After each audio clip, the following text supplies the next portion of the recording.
E aí, galera, beleza? Tudo bem? Aqui, professora Débora Cavalcante, para a gente trabalhar mais um tema de redação.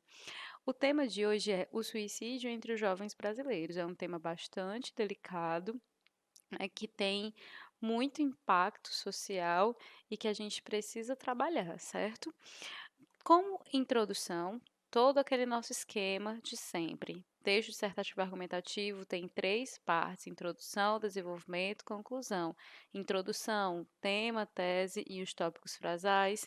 A argumentação, afirmação, causas e consequências, sem esquecer do repertório sociocultural.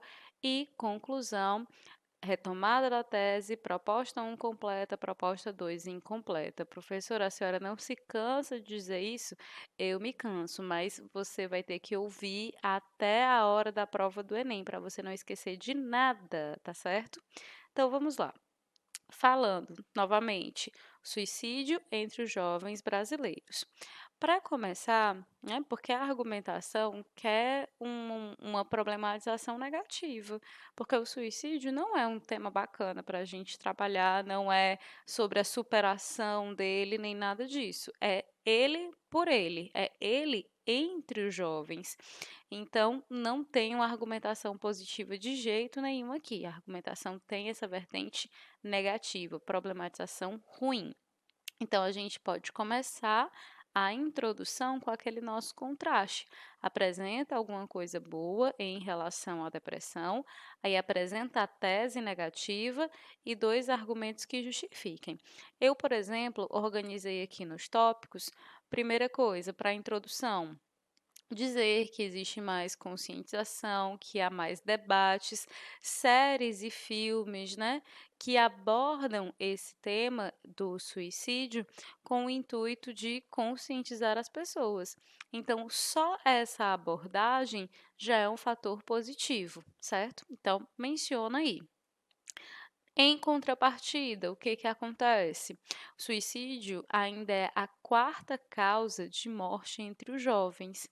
Então, é um número bastante, é uma situação bastante grave e que é problemática, sim, que precisa ser debatida, que precisa ser combatida, tá? E você entra com os tópicos frasais para concluir a sua introdução. Embora combatido, esse problema persiste, sobretudo devido às pressões sociais e à depressão. Pronto, você já colocou que a depressão é a quarta causa de morte na tua tese e avaliou como um fator muito grave, muito alarmante, e disse, né, lá para colocar os seus recortes temáticos, os seus tópicos frasais, que esses casos, embora combatidos, persistem devido às pressões sociais e à depressão. Porque a gente está falando do suicídio entre os jovens. O que a gente considera jovem? A gente considera o jovem o adolescente até o adulto de 29 anos, tá? Eu quase sou jovem ainda. Olha só que coisa linda. Pessoa idosa. Então, você entende essa faixa etária, entende que dentro desse período, claro que todas as fases da vida têm as suas pressões, têm as suas expectativas, as dificuldades a serem superadas. Mas a principal dificuldade, assim, tirando fatores econômicos, fatores previdenciários ou fatores de abandono, como é algo que acontece muito na infância, né, que é muito prejudicial na infância e durante a velhice, né, com a pessoa idosa. Hum, que tem esses problemas em relação a abandono, a cuidados, entre outros fatores. Mas existem as pressões sociais que são próprias do jovem, do adolescente e do jovem adulto. O adolescente vive aquele momento de transição, de que ele nem é adulto nem é criança, e ainda tem que escolher uma profissão, tem que passar no vestibular, tem que ser um adulto bem-sucedido, e esses fatores todos são bastante, prejudiciais, assim, se você soma tudo e se preocupa muito em cumprir todas essas expectativas, de andar sempre no mesmo ritmo, no mesmo passo que as outras pessoas, a gente tem essa pressão muito forte e às vezes desencadeia problemas psicológicos como ansiedade, como depressão, que são males muito comuns na nossa sociedade entre os nossos jovens. Então, para o desenvolvimento, afirmação, causa e consequência. O que eu afirmo no primeiro desenvolvimento relacionado a pressões sociais? Eu digo em primeira análise, é nítido que a juventude é uma fase de muitas incertezas, certo? Aí você pode abordar exatamente esse fato de que é um período de transição e de muitas expectativas, de muitas responsabilidades que podem definir o futuro da vida desse jovem. Porque existe uma busca por padrões sociais que se faz bastante intensa entre todos os indivíduos, mas tem peso diferente para os mais moços, certo? Por que que tem peso diferente? É justamente aquilo que a gente estava conversando. A fase da juventude aí, entre esses 15 e 29 anos, é o período de muitas conquistas e de muita pressão, de muita expectativa. Ora mais, a sua família investiu em você a vida inteira para que você ingressasse no vestibular, para que você fosse bem-sucedido. E ainda há uma cultura muito forte no nosso país de supervalorização de algumas profissões em detrimento de outras. É muito comum que as famílias tenham a expectativa de que você se torne um médico, de que você se torne um advogado, que você se torne um engenheiro. E por que que existe essa expectativa muito comum? É uma herança cultural que supervaloriza essas profissões, é uma questão de status. Ser médico não é apenas uma questão de vocação, não é apenas uma questão de amor por uma profissão. Ser médico hoje e durante, né, todo o desenvolvimento da nossa história também foi uma questão e é uma questão de status. Né? É igual ter alguma coisa, alcançar essa profissionalização confere status ao indivíduo. Então tem sempre essa expectativa, às vezes tem aquela comparação também, né? Olha, seu primo tem só 5 anos de idade, fluente em 15 idiomas, já passou em medicina, estuda em Harvard, e você? Essas comparações são extremamente prejudiciais, porque cada indivíduo age no seu tempo. Então, é possível você relacionar algum conhecimento pertinente à psicologia, é possível relacionar a teoria da coercitividade, já que nós, jovens, somos coagidos a atingir esses padrões sociais, certo? Então é bem fácil de aplicar, bem tranquilo. Como consequência para essas pressões, nós temos, né? Desse modo, coagidos, pressionados e por vezes desamparados psicologicamente, esses jovens, como os ultrarromânticos, encontram na morte uma solução para os problemas. Outro repertório sociocultural. Provavelmente você já estudou o romantismo e você lembra, né, que das 3 fases do romantismo nós temos a geração dos ultrarromânticos, que eram aqueles que morriam para se libertar das suas dores, que a válvula de escape que existia era essa, a morte. Porque era para se libertar de todas as dores devido aos seus amores não correspondidos. Aqui não com esse tipo de melodrama, mas sim com um drama real e negligenciado pela sociedade.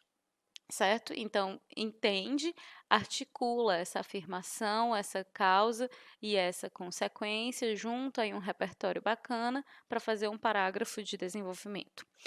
Para o desenvolvimento 2, nós temos o argumento da depressão, certo? Porque muitos casos de suicídio são casos que correspondem a pessoas depressivas, não é verdade?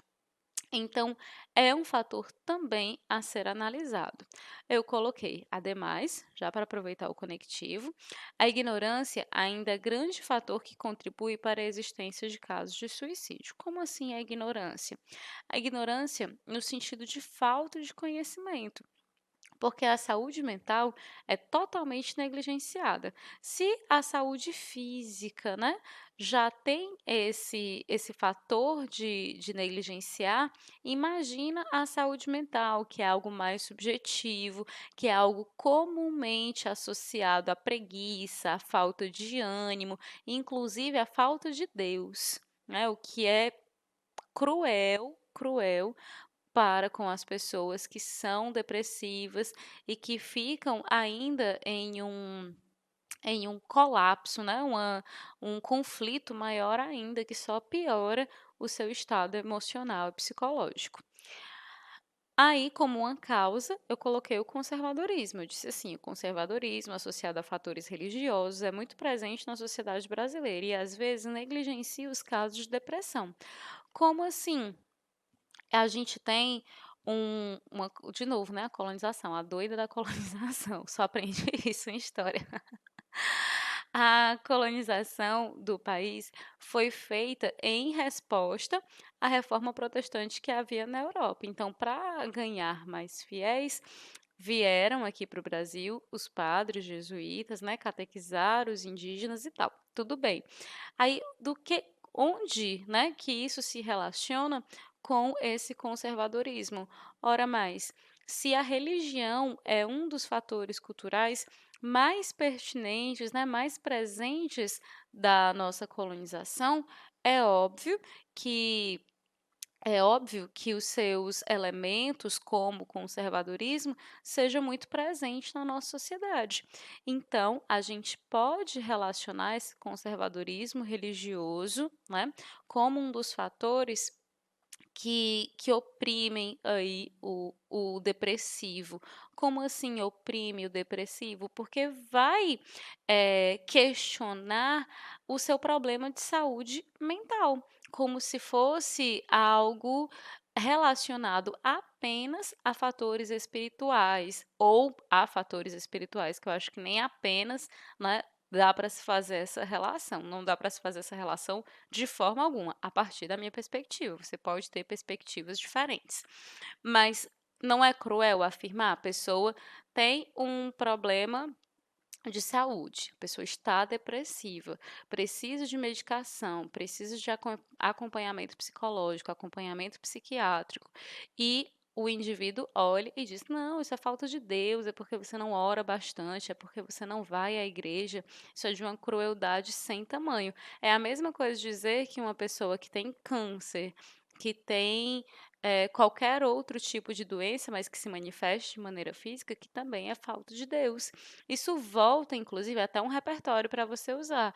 A época, né, da humanidade anterior ao iluminismo, quando todos os fatores sociais, todos os problemas, todas as soluções, tudo era associado à vontade divina, quando você não dava uma topada sem ser culpa de Deus. Deus não aguentava mais levar tantas culpas.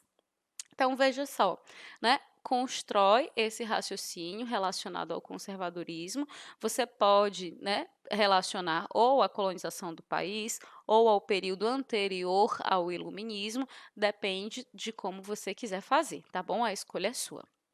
E como consequência, nós temos adolescentes em conflito, né, questionando a sua própria fé, porque eh, mistura o seu estado emocional, a sua imaturidade, né, e que são fatores associados perigosíssimos que podem levar ao suicídio, certo? Você compreende isso?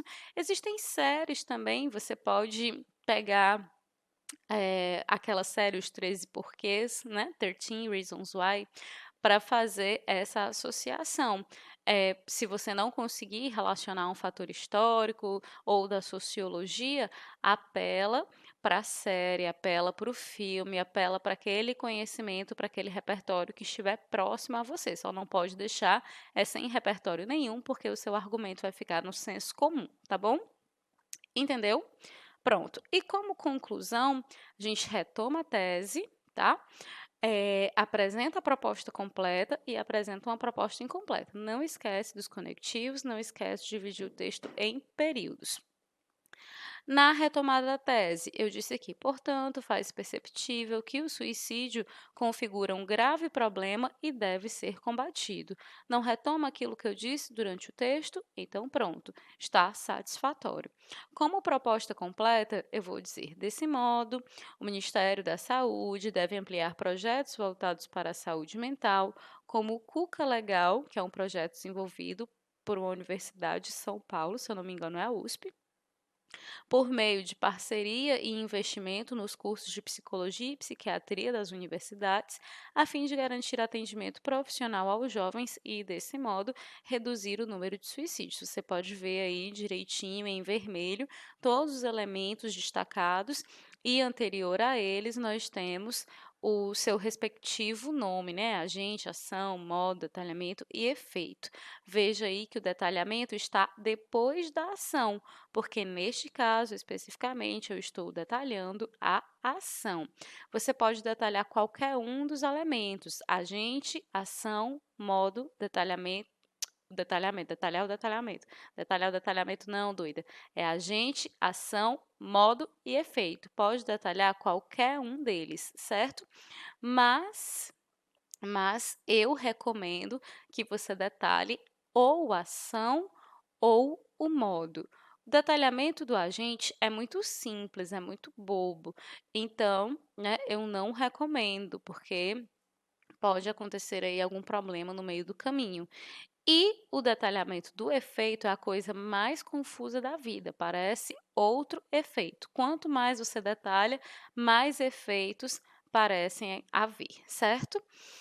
E depois, proposta incompleta. Por que incompleta? Para o seu parágrafo de conclusão não ficar enorme, gigantão.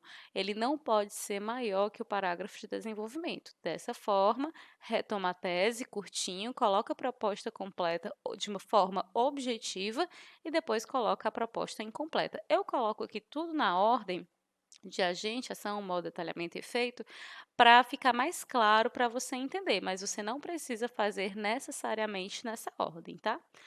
E depois você vai colocar a proposta incompleta.